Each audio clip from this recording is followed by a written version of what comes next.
we can start. Hello, everyone. So it is my pleasure to introduce our first speaker of today, Dr. Peter Jones. So Dr. Peter Jones is reader in language and communication at Sheffield Hallam University in the UK, where he has worked since 1989. His interests range widely over areas of social theory, including Marxism, theories of language and communication, with a particular focus on the integrationist tradition of communicational philosophy and the psychological work of Alice Vygotsky. He has recently published with Maria Magalhaes and with Dorte Dunker. So without further ado, the floor is yours. Thank you very much. I will just share my screen and make sure you can all see that. I hope that's okay. Well, friends, what an honor and pleasure to be able to make this presentation to colleagues and friends at this remarkable event. And I thank the organizing committee for the opportunity, for all the amazing work they've done this week to make this possible. And also my appreciation to my colleague presenters and discussants this week for very important and stimulating contributions. For various reasons, work and family circumstances, I haven't been able to attend all the sessions, but I hope to catch up on YouTube. And I'm afraid to say that life has also a little bit got in the way of my preparation for this contribution today, for which I apologize, but you'll see it's a little bit rough and ready. But I can certainly in due course send perhaps a text and at least references for those who may be interested. Okay, so on the agenda today,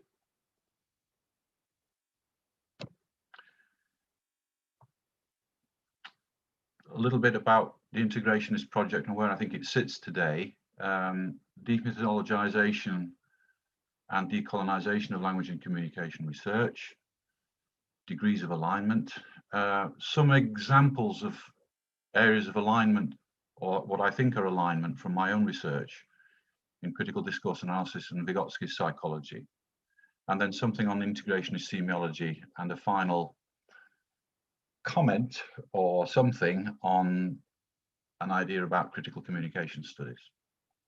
But we'll see how far we get. So as my title suggested and the abstract, I wanted to give my own view on where I think integrationism sits in relation to this very dynamically developing and vibrant global field of linguistics and applied linguistics.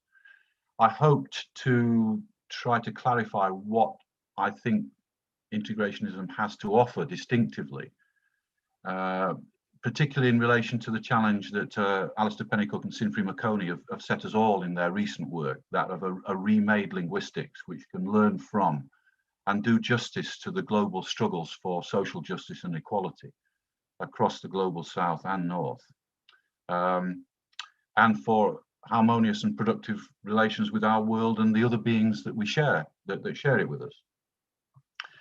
Now, of course, integrationism, as we all know, is itself a northern theory, and we can't escape that. It does not spring from what Santos calls the epistemologies of the South.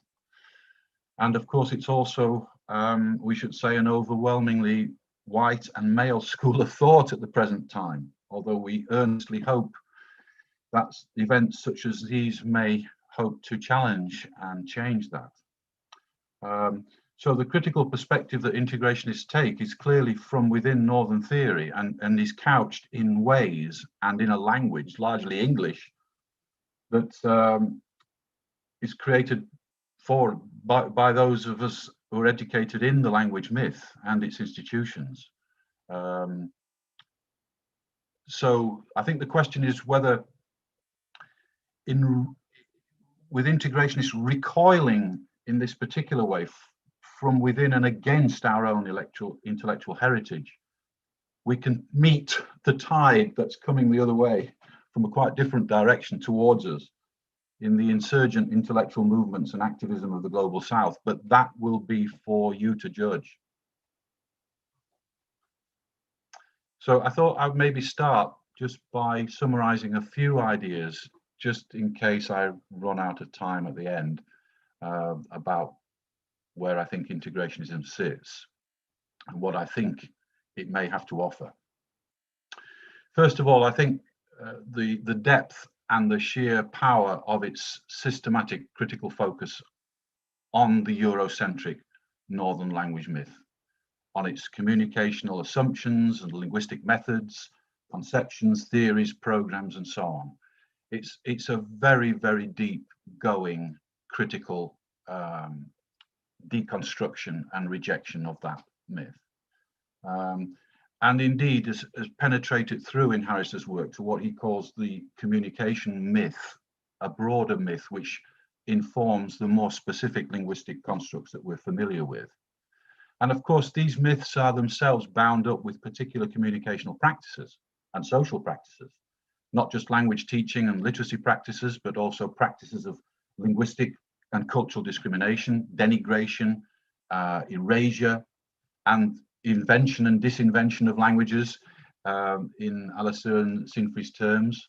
And all this, of course, in the service of the interests of the colonial elites and nationalisms in Europe and the elites in the global north generally.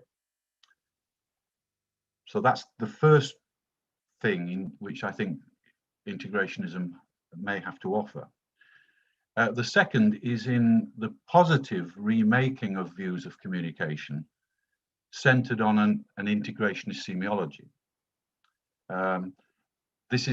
This involves the rejection of the central pillars and the foundations, the semiological foundations of the language myth, as formulated in archetypal fashion in Saussure's work, to give us then a conception of language or of communication, which as its theoretical assumptions doesn't include languages, doesn't include language systems, codes, transmission, the distinction between the form and the content of communicational entities, a view of meaning and thinking without representationalism.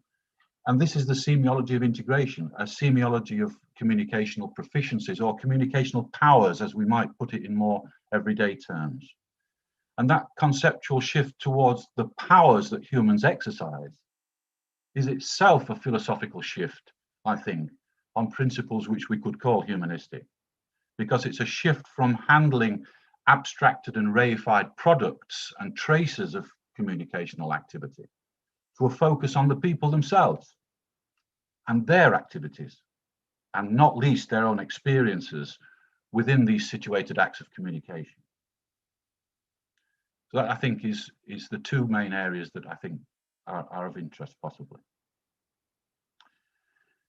Now, as I discovered myself in around 2005, and as many of you have discovered at different points in your own lives and careers, Harris's work is radical and challenging, I mean, to say the least, leading you to call into question many, perhaps, if not all, of your long-held views and beliefs about language and communication. But of course, it'd be wrong to think that integrationism somehow holds the key to all the communicational issues and challenges posed by these tasks that face us in the world today, anti-imperialism and decolonization. No, and you know, no one would claim that that is the case. And even if we accepted the basic principles of integrationism, we've got a long way to go here in trying to do this productive work. But as Harris puts it, whether or not one accepts the integrationist critique, examining its claims provides a useful way of putting the orthodoxy in perspective. It's likely to sharpen an awareness of the problems that are involved in attempting to answer seemingly simple questions about how one person is able to communicate with another. And I think this week we've seen through some of the engagements with integrationism, in Bass's work, for example, thinking very critically about how integrationism may fit within these within these traditions, and that's a very productive line of thinking that we welcome, I think. Okay, so demythologization. In his 1981 book, The Language Myth, Harris set out a project which he referred to as a demythologized linguistics or integrational linguistics. And this demythologized linguistics, I think, may ally itself with the decolonizing project. This demythologization was centered on the exposure and the analysis of this specifically Eurocentric language ideology, which he called the language myth. A picture of a segregated domain of linguistic facts which were supposedly common to whole societies or communities of users of discrete and separate languages or language systems, amenable to natural scientific investigation. This is what Harris was the target of his critique. And it was the conditions of linguistic inquiry of that kind, and in particular the ethnocentric, specifically Eurocentric, social and cultural roots of this myth that he wanted to make the primary target for critical investigation.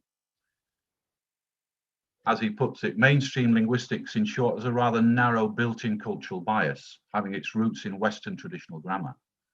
It assumes that the proper or natural basis for being a linguist is the kind of education offered by membership of a European nation or one of its colonies or former colonies. This means, in effect, membership of a literate society in which literacy has a common alphabetic basis. The irony of this situation is that no such basis has ever been available to the great majority of the world's linguistic communities. And he said, if contemporary linguistics is to be rescued from this ethnocentric myopia, as an English integrationist would hope, it must find a perspective from which expertise in linguistic matters is not equated with the self-serving professionalism that marked the rise of the subject to academic independence in Western universities during the 19th and 20th centuries. And hence the lay orientation or the lay direction of integrational linguistics, of course. And Harris further argued that this language myth is a manifestation of a more general communication myth, as he called it, in Western culture, in which all forms of communication are conceived in terms of transmission, the transmission of units. And that's a communicational model which is applied more generally to other ways in which human beings connect to one another and the world, including views of perception. So in effect, the integrationist view explodes traditional views of perception as well. And in fact, the barrier between communication and perception is in effect eroded completely. Well, maybe not completely, but anyway. And behind the myth, this communication myth, is a more fundamental sociological conception or assumption in Western culture of what Harris calls somatic particularity. I don't know if I've got a slide on that. No, I haven't. But he called it somatic particularity, which is the view of the primary separateness, aloneness, or asocial independence of the individual human being in their separate little natural powers and propensities, so that the social world and social interaction appears as an exteriority, an imposition. It appears to be a kind of a socialization or civilizing of this natural atomic human being. And of course, the chief vehicle of that socializing or civilizing mission was seen to be a common public language, with a transmission model of communication as the bridging mechanism between individual minds, socializing them, bringing them into that kind of social thing. And that's a very important issue as well, I think, in terms of our understanding of sociality. So in short then, Harris approached the Western Eurocentric model with a critical eye over this whole tradition. He wanted to uproot the conceptions, pose the issues of language and communication as an open question that involves and requires the involvement of the whole of humanity, an openness to all linguistic traditions. And he stayed true to this code, as it says in the Sinatra song, the whole of his life, and continued to pursue the project, pushing further and further at the ethnocentric and historically specific roots and springs of this communication myth, and its implications for social life generally in Western societies, including the fragmentation of the academic disciplines and institutions. And of course, at the same time, other scholars in the tradition have come in to the game, and we've been looking at issues such as language teaching, social linguistics, discourse analysis, language and the law, corpus linguistics, and so on, the whole kind of gamut of usual linguistic elements, but from within this critique. So in other words, we're talking about an attempt to decenter or unbalance the whole northern perspective and tradition in linguistic and communication research. But as I say, the limitations of this are that this is from within the northern perspective itself. But nevertheless, I think that we're clearly now, integrationism is clearly, I think, in the game here. We're swimming with the tide, this whole tide of new approaches from the global south and the global north, which are sweeping the applied linguistics and linguistics field. If you read Harris's work in the 1980s, some of the things that he was saying looked very radical, but now these are pretty mainstream views, I think, 40 years later. Certainly the rejection of languages as primary entities, an understanding of the integration of linguistic and non-linguistic communication, all issues, these issues to do with the constitution and the boundaries, if you like, of language and languages and the linguistic. And these radical conclusions are being converged on from a variety of different and independent perspectives and for different and independent reasons. So if we look at the philosophies or cosmovisions of Ubuntu philosophy or Ubuntu Nipantla in Alistair and Sinfri's work, or the Quilombisme which Christine has been talking about, here we see many general principles which are could never have been compatible with the Eurocentric language tradition. They're not compatible that, and of course they're not the starting point for that.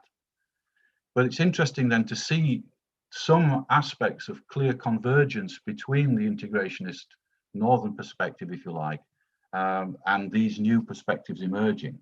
The one difference perhaps is that integrationism is defiantly a semiological theory, and it's precisely the distinctive grounding of it as a semiology that I think distinguishes integrationism from some other approaches, which are perhaps consonant and allied in some ways, but not in others.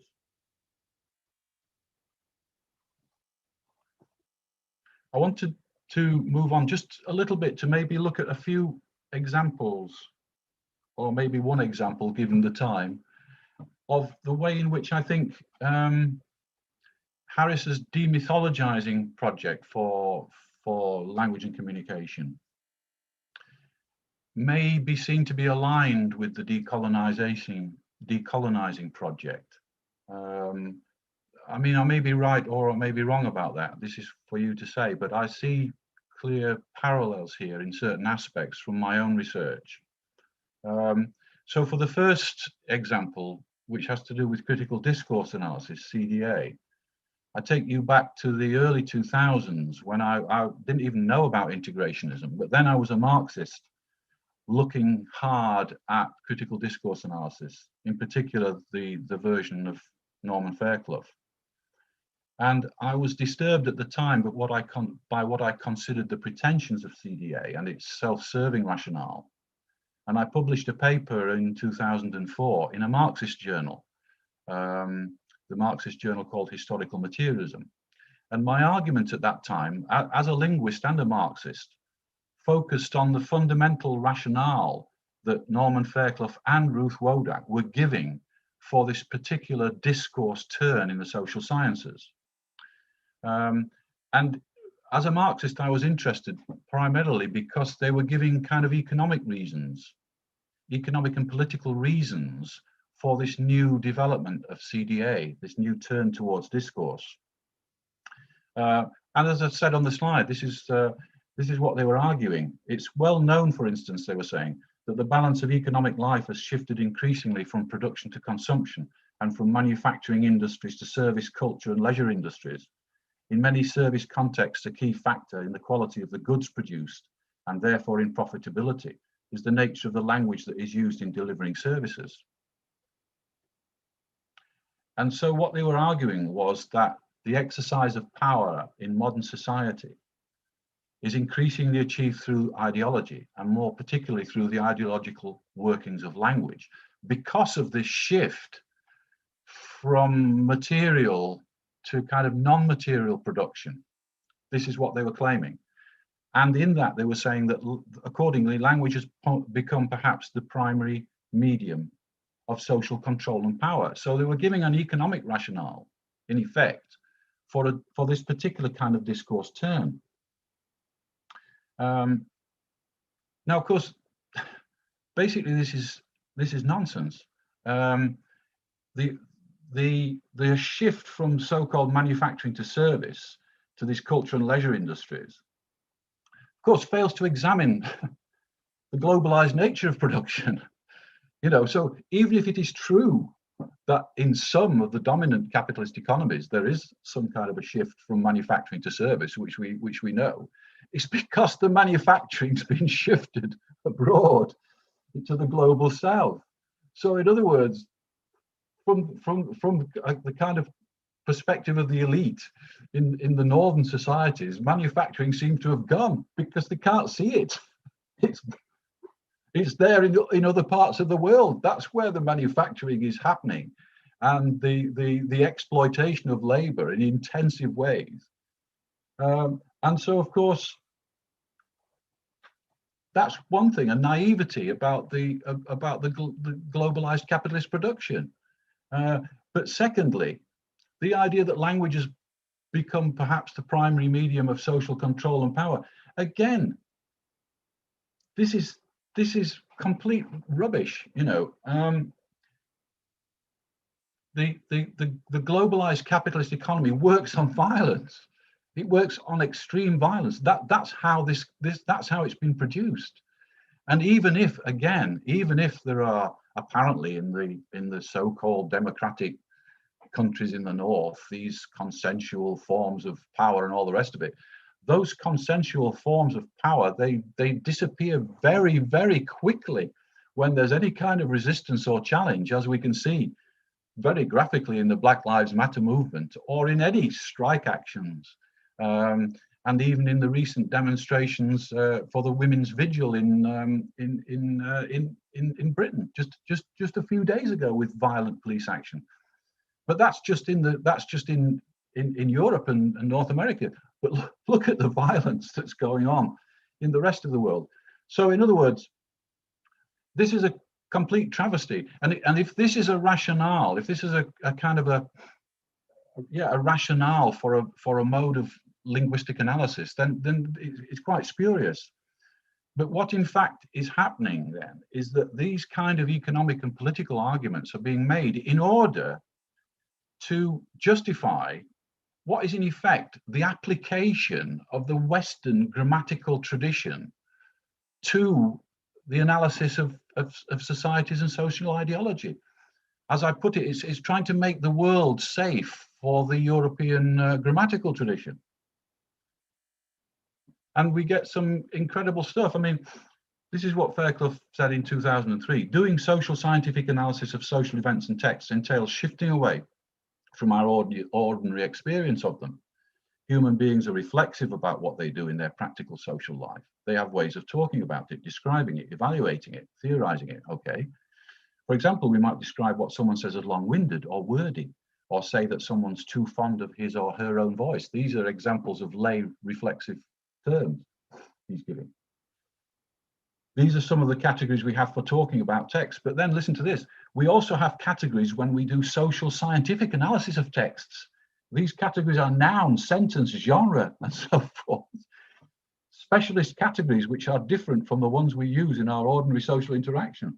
In other words, he's claiming that these terms taken from the Western grammatical tradition, like noun and sentence, are social scientific categories for the social scientific analysis of texts.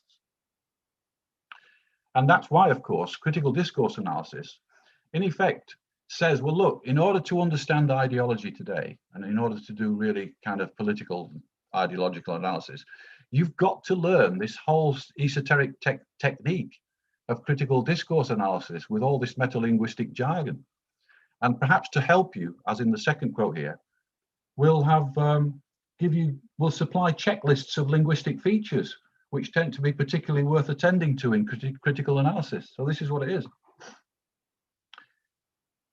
So as well as rendering invisible the actual colonial imperialist relations and domination, it conjures up this world of non-material production, where ideology and language are the main instrument, and that's where they rule the roost.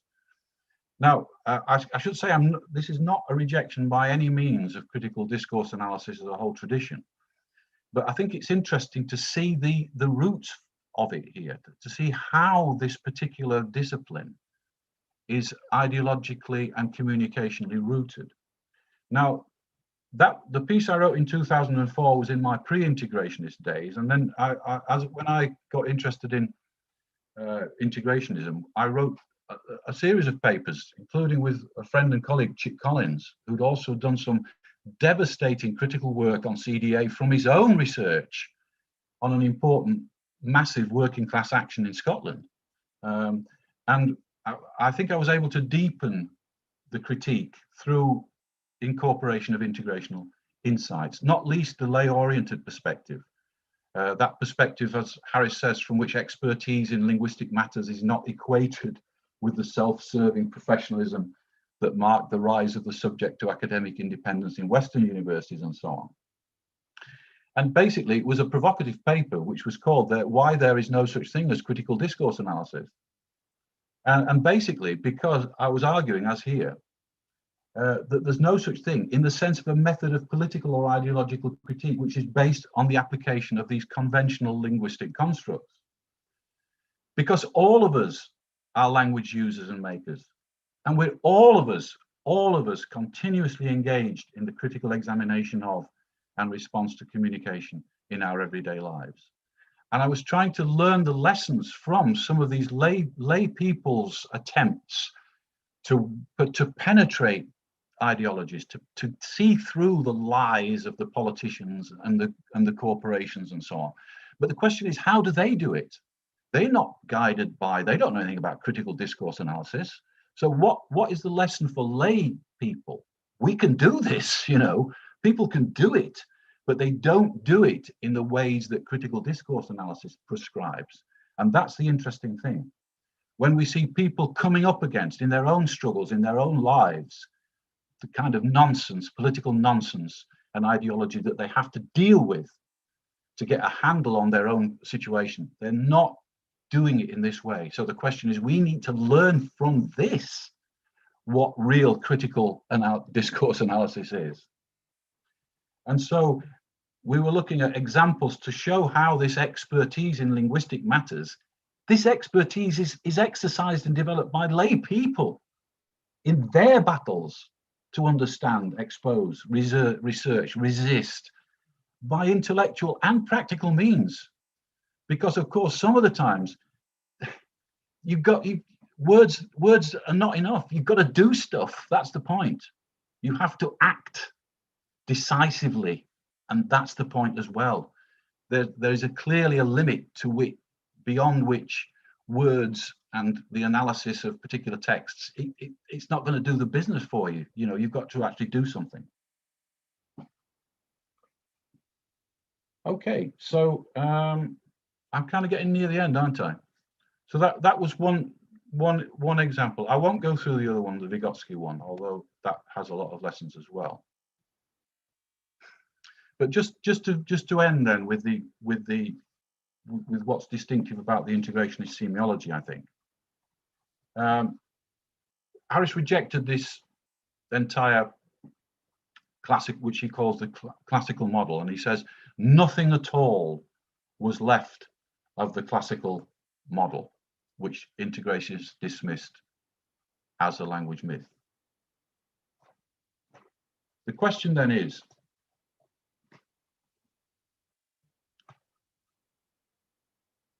if communication is not transmission of units or anything, if it's not transmission, what is it? And Harris's answer was, it's making. The alternative to a view of of sending and transmitting is making. You're making signs. That's actually what's happening when you're communicating. Not sending signs, you're making them. And this involved a shift away from abstracted units and all the rest of it to people themselves.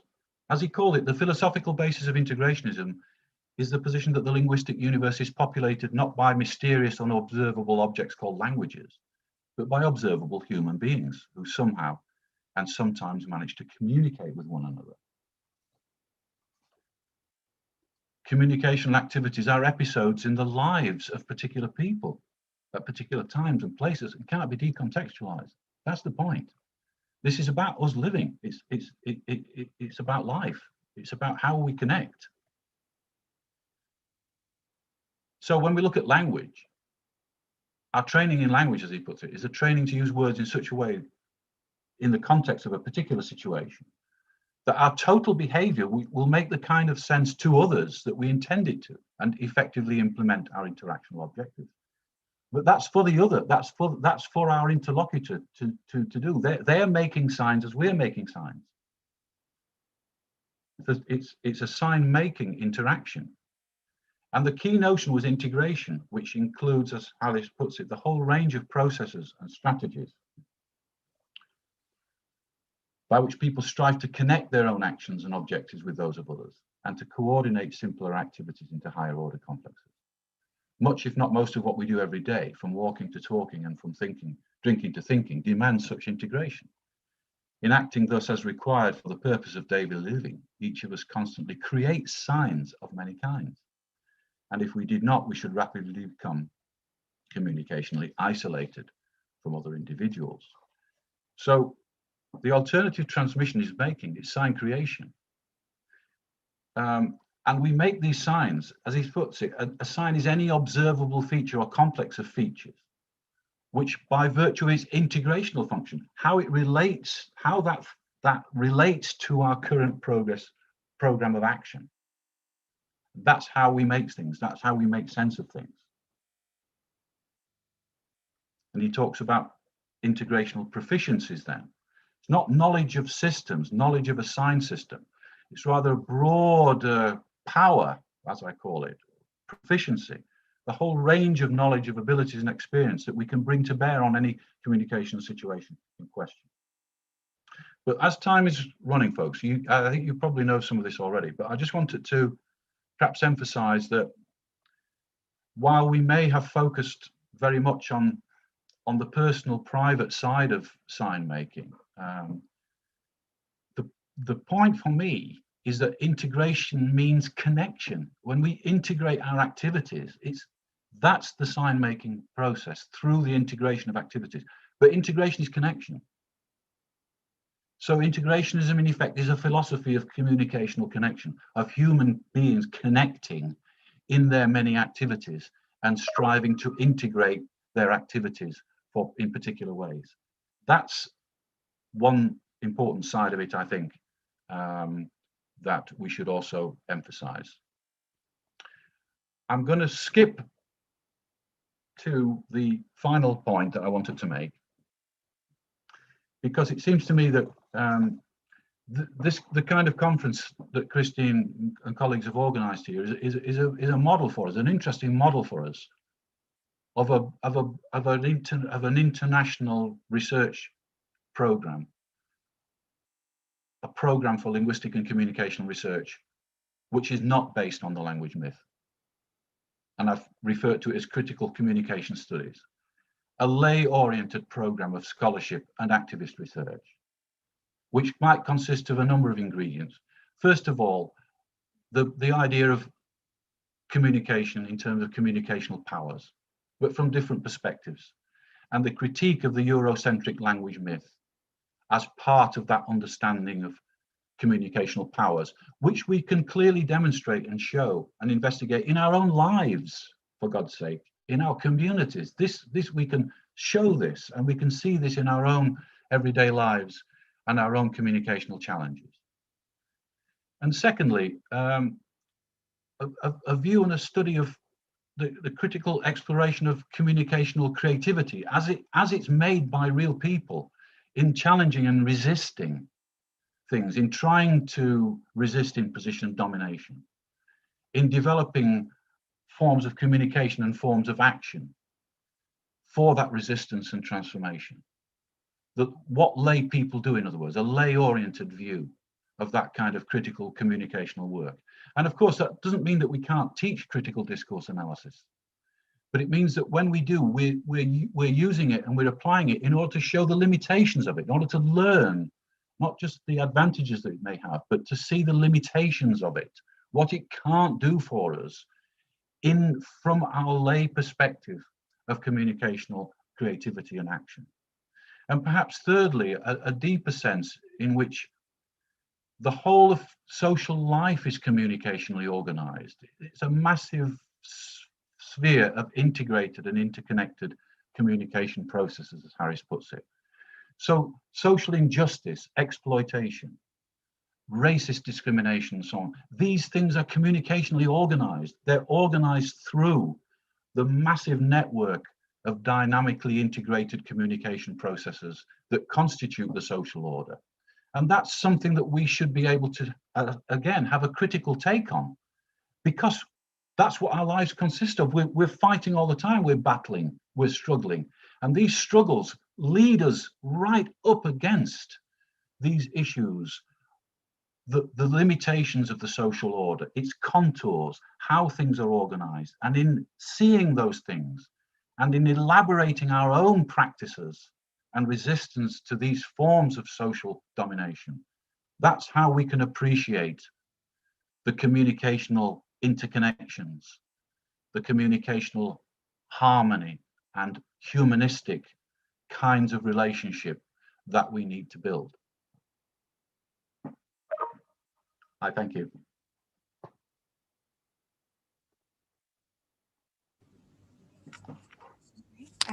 Thank you, Peter, for the stimulating talk.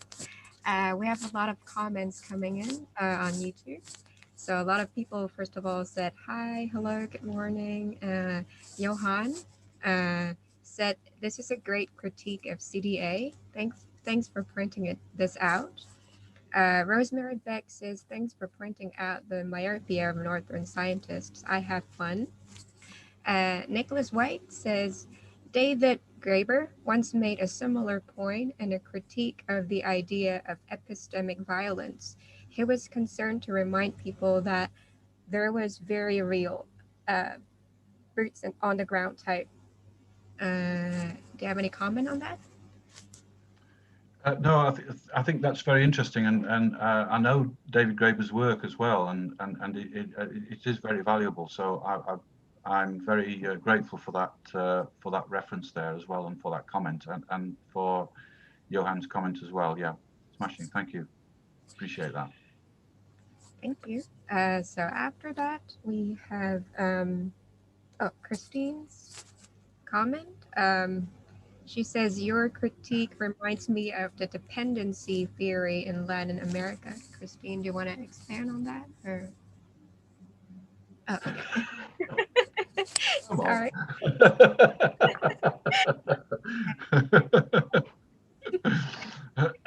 Okay. Well, again, I'm afraid that I don't know of that particular area, but I'd be very interested to know. And I think one of the things I will say, I think in general about the conference is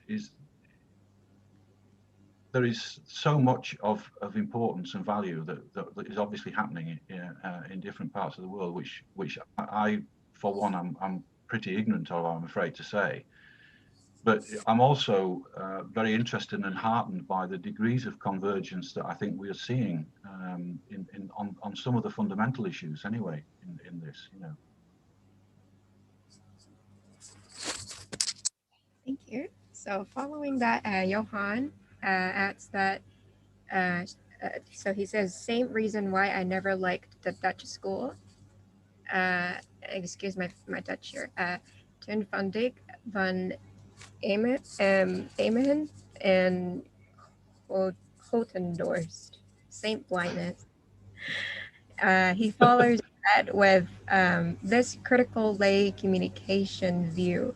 It is not also emphasized in Habermas and even more so in Bob Crick's constitutive meta model. How do you relate to these two lay-oriented approaches to communication? Well, the short answer, I'm afraid, is that I would have to look more closely at those, because it's not work that I know at all well. So, but I'd be interested to see how they pitch that lay perspective in their own work. I think it would be interesting to see. I don't know if you can add another comment on that, Johan, in the chat maybe. I think. I mean, let me not be too harsh, as I say, on the critical discourse analysis tradition, because I think one of the positive things that has come out from this this shift towards looking at discourse is that to a large extent, a lot of the traditional disciplinary boundaries have been broken down or eroded or destroyed by this.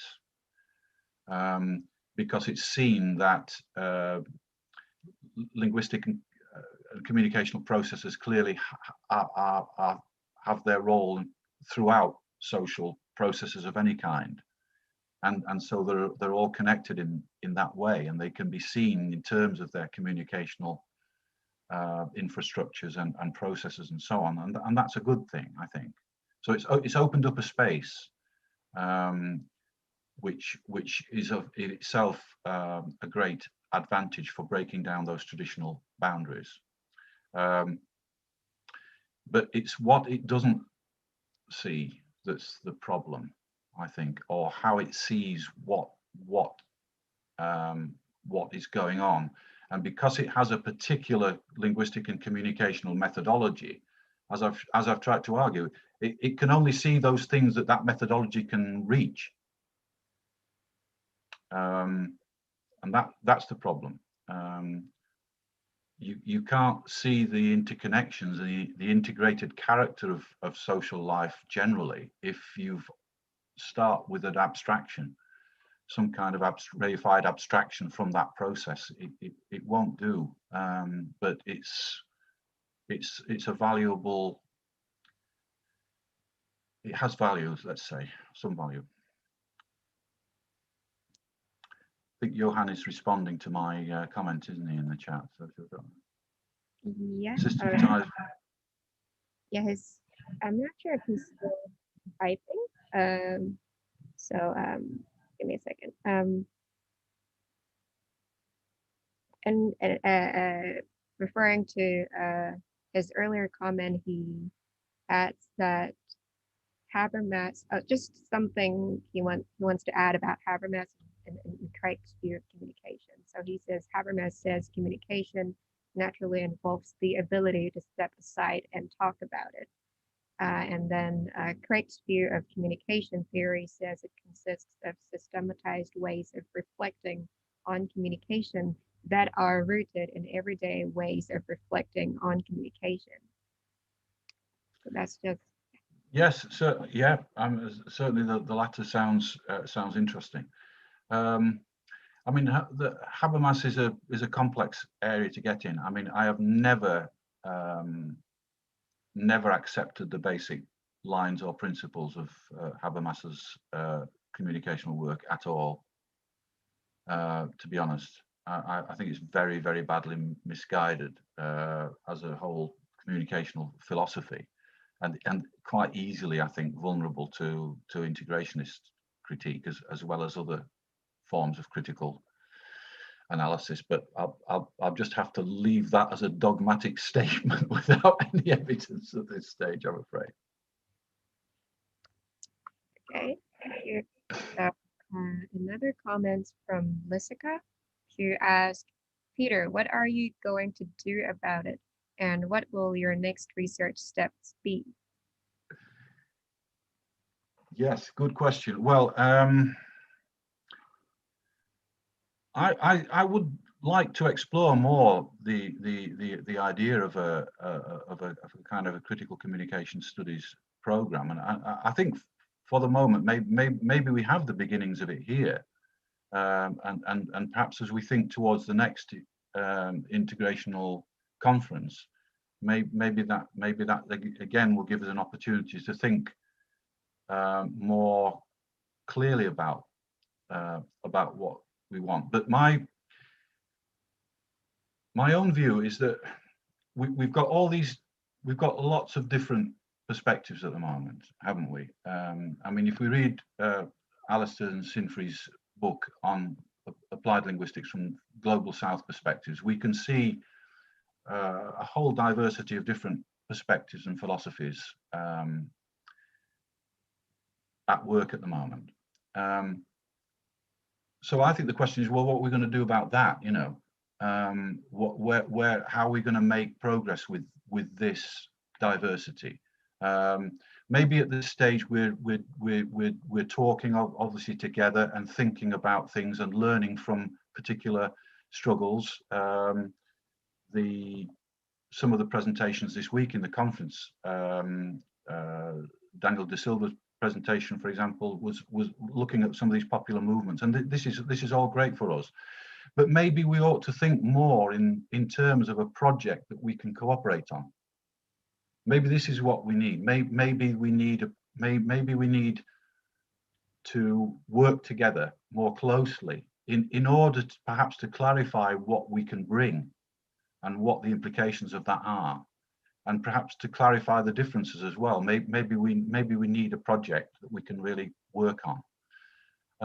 In terms of my own work, I've been working a long time in the areas of cultural historical psychology with Vygotsky, and so the major project is really looking critically at the communicational infrastructure of Vygotskian psychology.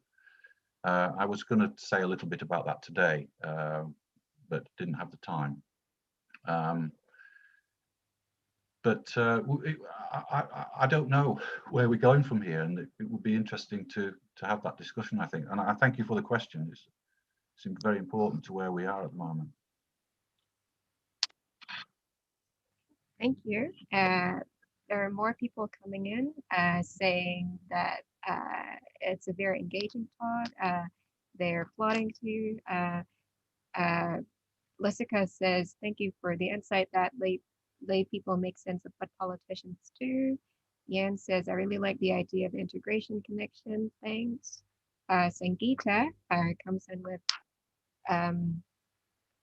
some questions. So she says, very interesting and important issues, Peter. 2 points I would like to have you comment. First, even when we focus on people, we can, as analysts, only point to some traces, or that's it for the first question. So do you want to address that first, or? I don't think I quite got we can only point to. Sorry, so the question is, even when we focus on people, we can, as analysts, only point to some traces, comma, or question mark. Right, okay. Well, first of all, we have our own subjective experiences, and so I think when we're looking at activities, we must have a participant's view, and of course that means that we can look at our own experiences in participating in activities. I think if you remember at the last Integrationist conference, at the workshop, we did this rather frivolous exercise in cooperation, didn't we, in groups? And I think if it was useful at all, it's because we're insiders in that process. So we're not just looking and analysing what other people are doing, but we can also feel it from the inside. And integrationist connection means that this is what it feels like. You know, when somebody's asking you a question, or when you're talking to somebody, or when you're playing a musical instrument, that integration, that's what it feels like. That is the integration, and that's necessarily and irredeemably a subjective perspective, but that's what the connection feels like. Now, of course, we can also we have to study communication in the mass,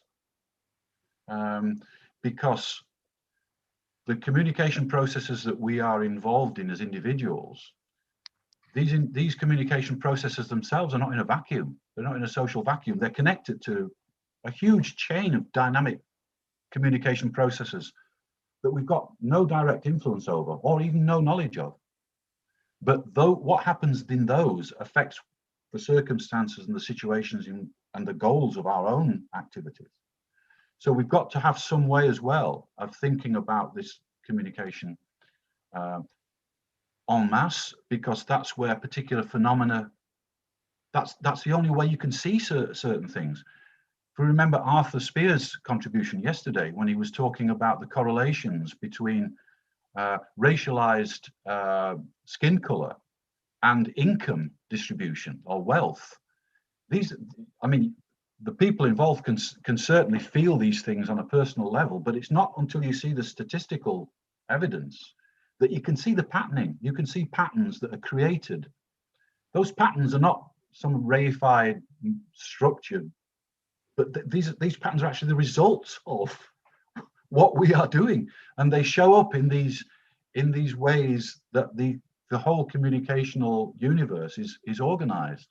That's one side of it. And of course, the other side of it is that communication, living communication, creates its traces and its results. I mean, certainly written communication, for example, when you write as a live communicational act, what you've written hangs around. But that's the result of a live communicational act. It's the trace of a live communicational act. A written word is not a sign. It's the result of having made a sign. So we're surrounded by these traces and legacies of live communicational practices that have happened but have passed on. And so there is a special way in which we need to approach these, I think. Dorte Dunker's work and Michael Toolan's work in trying to adapt integrational linguistics to corpus linguistics, for example.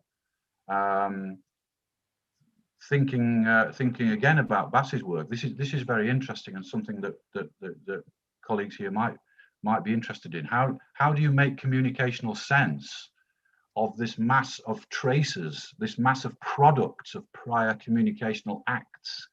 How do you interrogate them, and how do you reconstruct from that or see within that the live communicational processes that produced it? So that's all very interesting. That's a completely probably random set of comments rather than an answer to Sangeeta's question, but I hope that says something. I'm not sure what. Very written answer to her comment. She actually has a second comment. She says, lay people are also embedded in pre-interpreted framings, and she finds this challenging. Yeah, that's her comment. Lay people, sorry, lay people are? Lay people are also embedded in pre-interpreted framings, and she finds this challenging. Is it clear?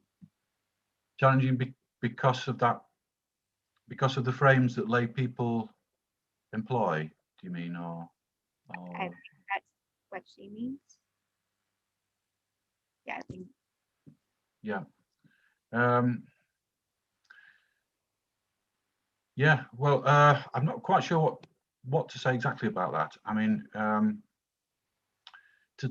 integrationist position has always been that a lay-centered view or lay-oriented view doesn't mean to say that we have to agree with what lay people say about everything. But it's and sometimes, of course, we have to violently disagree with what lay people say and so on. But it's more about understanding the motivations and the conditions for these kind of communicational arguments. I mean, nobody's saying that they've got, you know, the ultimate answer to everything. But the point is that it is a struggle. You know, there's no question about it. Sometimes we won't agree on things necessarily, and maybe in the end there's absolutely nothing you can do about that. What that means for a lay-centered applied linguistics, I'm not. So it's something I think that we need to think about carefully, as you're obviously doing, Sangeeta, in that.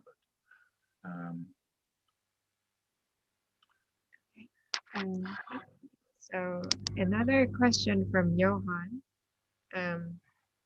is, the question is the Harisian critical communicator a Nietzschean philosopher? That is not a scholar, someone who creates values. A quote from Beyond Good and Evil, chapter 6. Right, that's an interesting one. Harris and Nietzsche. That's an interesting comparison. I think I think we need some more research on that, Johan. I think you're probably the man for that, aren't you? Yeah, values. I mean, that term takes on a specific metalinguistic flavour, I think, in Harris's work when he's talking about communicational values. He's essentially talking about the integrational meanings or senses of things in particular. I mean, I think he uses the term value because he's got a different semiology, and so he wants something that's broader than the term meaning, or that's got that's got a wider communicational scope, because value it's the value within the role that might play within an activity, rather than any more general sense of value, some kind of positive good, I think. So if, for example, if you're on any journey, you have a landmark. If a particular tree becomes a landmark in the environment for you, being a landmark is a value of that tree for you on that particular journey, and it's created by you actively relating to it in that capacity as a so these are values. These are kind of different sorts of communicational values that are created through our active relationship with people and things, I think, rather than any perhaps more Nietzschean concept of value, perhaps, although I'm not sure about that. Yes.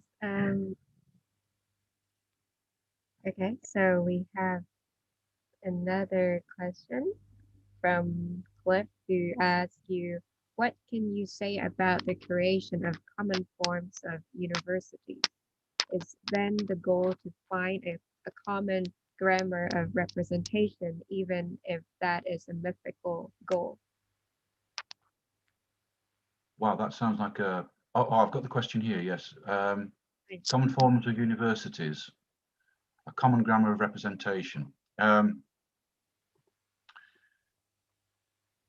First of all, no, it wouldn't be about a common grammar of representation. For the simple reason that people don't need a common grammar or common meanings to work together, to cooperate, and to work together productively. I